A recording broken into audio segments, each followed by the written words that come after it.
Hi, we're continuing our study of Exodus chapter 1. We are on verses 11 to 14, and I give this a title of Slaves Built Pithom and Ramases. Here's the reading of Scripture. Therefore did it set over them taskmasters to afflict them with their burdens, and they built for Pharaoh treasure cities, Pithom and Ramses. Interesting. They often call it the king of Egypt rather than Pharaoh's. Here they're calling it Pharaoh. So it looks like there was a change in leadership, and that's after the Hyksos were kicked out of Egypt.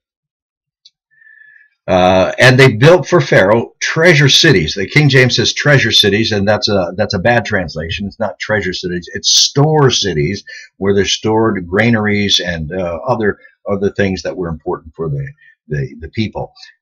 They did a lot of work with brick and mortar. But the more they afflicted them, the more they multiplied and grew. And they were grieved because of the children of Israel. And the Egyptians, now we're talking about Egyptians, not Hyksos. The Egyptians made the children of Israel to serve with rigor, with hardship, with difficulty.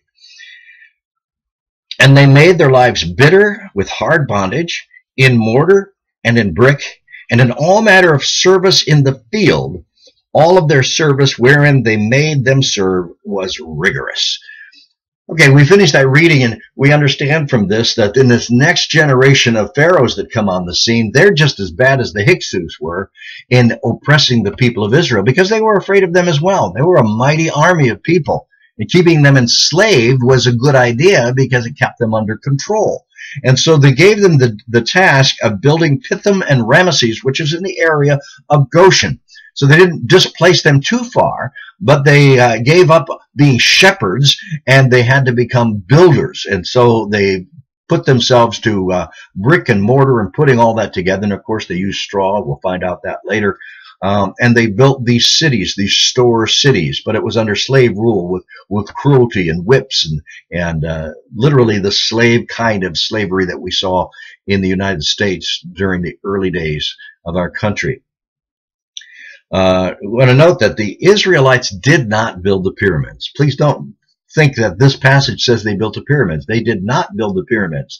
The first pyramid that was built in Egypt was allegedly built by Imhotep, who was allegedly Joseph. Let me try that again. The people of Israel did not build the pyramids. Matter of fact, the first pyramid that was built by Joseph, or Imhotep, who Imhotep was the second in command that paralleled exactly what Joseph was doing.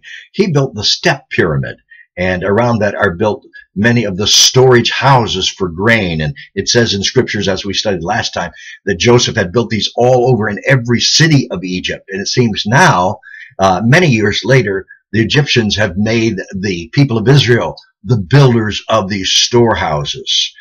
In Genesis 46 and 47, it says that when they first came into Goshen, the people of Israel were shepherds, and the Egyptians despised shepherds, so they had a strike against them already.